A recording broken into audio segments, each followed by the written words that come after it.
Esta es la historia perturbadora de los Illuminati y los masones. Una noche de finales del siglo XVIII, agentes del gobierno bávaro irrumpieron en varias viviendas. Registraron escritorios, vaciaron cajones y revisaron correspondencia privada. Lo que buscaban eran pruebas, y encontraron algo que encendió todas las alarmas. Entre los documentos aparecieron textos que defendían el ateísmo, referencias al suicidio, fórmulas de tinta invisible, instrucciones médicas relacionadas con abortos y proyectos para incorporar mujeres a una organización secreta. En una Baviera profundamente católica, aquello era suficiente para provocar pánico. Los papeles fueron confiscados, los nombres quedaron registrados y la persecución comenzó. Poco después, pertenecer a aquella sociedad podía costarte la vida. Y todo había empezado con 5 hombres caminando hacia un bosque. Pero para entender cómo llegamos hasta aquí, tenemos que volver al principio. Johann Adam Weishaupt nació el 6 de febrero de 1748 en Ingolstadt, Baviera. Cuando tenía apenas 5 años, perdió a su padre, una tragedia que cambió completamente el rumbo de su vida. A partir de entonces, quedó bajo la tutela de su padrino, Johann Adam von Eichstätt, profesor de Derecho en la Universidad de Ingolstadt. Aquello le permitió crecer en un entorno intelectual poco común para la época.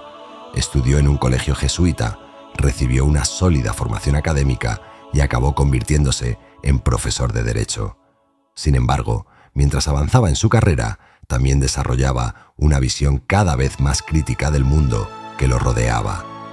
Baviera era una región profundamente conservadora, donde la Iglesia y la monarquía ejercían una enorme influencia sobre la vida pública. Para Weishaupt, muchas ideas simplemente no podían debatirse con libertad. En aquellos mismos años, Europa comenzaba a cambiar. Las ideas de la Ilustración se extendían lentamente por universidades, salones y asociaciones privadas. Intelectuales, comerciantes y profesionales buscaban espacios donde discutir sobre razón, ciencia, reformas políticas y libertad de pensamiento. Uno de esos espacios eran las logias masónicas. La masonería no tenía un fundador único, ni funcionaba como una organización centralizada. Era una red de fraternidades repartidas por distintos territorios que compartían ciertos rituales y formas de sociabilidad. Para muchos hombres de la época, las logias eran lugares donde establecer contactos, intercambiar ideas y participar en una comunidad basada en la confianza mutua. Weishaupt observó aquel fenómeno con interés. Durante un tiempo consideró la posibilidad de unirse a una logia masónica. Sin embargo, terminó convencido de que podía construir algo diferente, algo más ambicioso, algo que respondiera de forma directa a sus propias inquietudes intelectuales. Esa decisión desembocaría en uno de los nombres más famosos y controvertidos de la historia moderna. El 1 de mayo de 1776, cerca de Ingolstadt, 5 hombres se reunieron en un bosque. No había símbolos grandiosos ni ceremonias multitudinarias, solo 5 personas y una idea.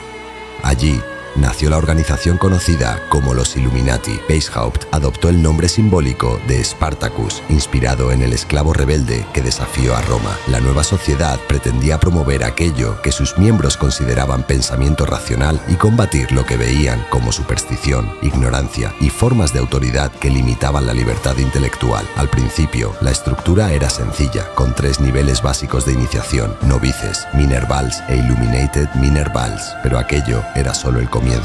Con el paso de los años, la organización desarrolló un sistema mucho más complejo. Llegó a contar con 13 grados de iniciación, distribuidos en diferentes categorías. Todo estaba cuidadosamente organizado. Existían jerarquías, procedimientos y métodos específicos para incorporar nuevos miembros. Aún así, el crecimiento inicial fue relativamente lento. La situación cambió cuando apareció una figura decisiva: Adolf Nick. Antiguo masón y hábil organizador, Nick aportó experiencia, estructura y una capacidad extraordinaria para ampliar redes de contacto. Dentro de la organización, utilizó el nombre simbólico de Philo. Gracias a su influencia, los Illuminati comenzaron a expandirse con rapidez y adoptaron algunos rituales inspirados en prácticas masónicas. Los resultados fueron evidentes. Hacia 1782, las estimaciones hablan de aproximadamente 600 miembros. Pocos años después, las cifras ya rondaban entre 2.000 y 3.000.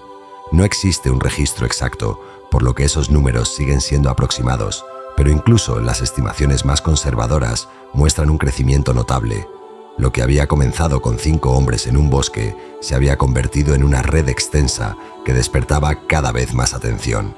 Y cuanto más crecía la organización, mayor era la preocupación de las autoridades. Las sociedades secretas siempre generan la misma inquietud. Nadie sabe con certeza qué ocurre dentro de ellas. En junio de 1784, el gobierno bávaro emitió un edicto contra las sociedades no autorizadas. Era una advertencia. No bastó. En marzo de 1785 llegó un segundo edicto que prohibía expresamente a los Illuminati. La organización quedaba fuera de la ley. La vigilancia aumentó, las investigaciones se multiplicaron y comenzaron los registros.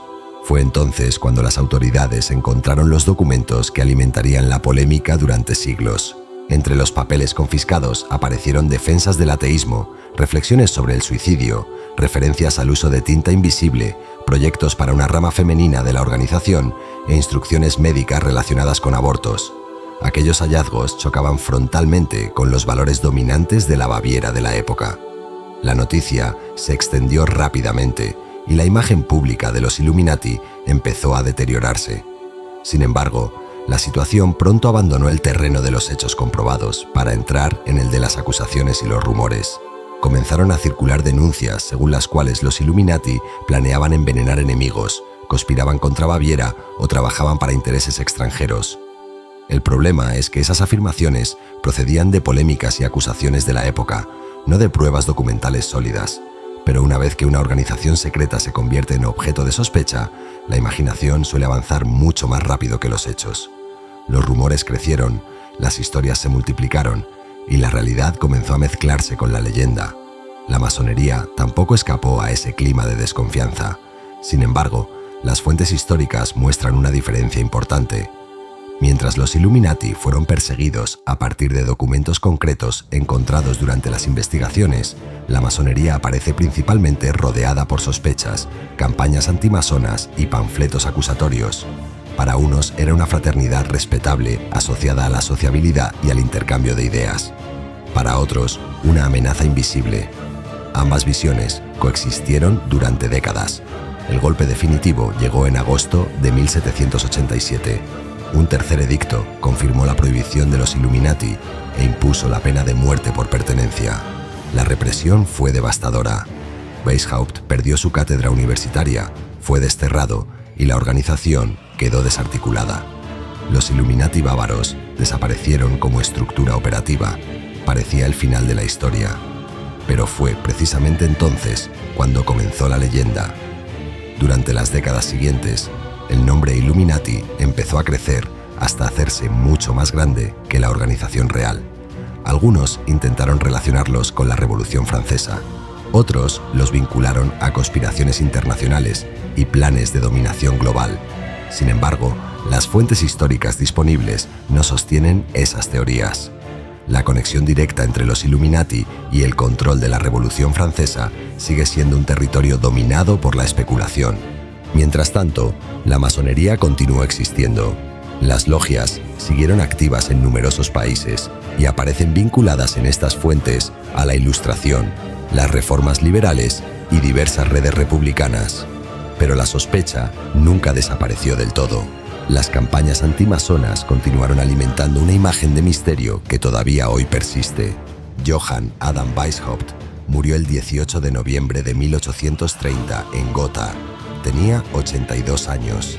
Para entonces, la organización que había fundado llevaba décadas desaparecida.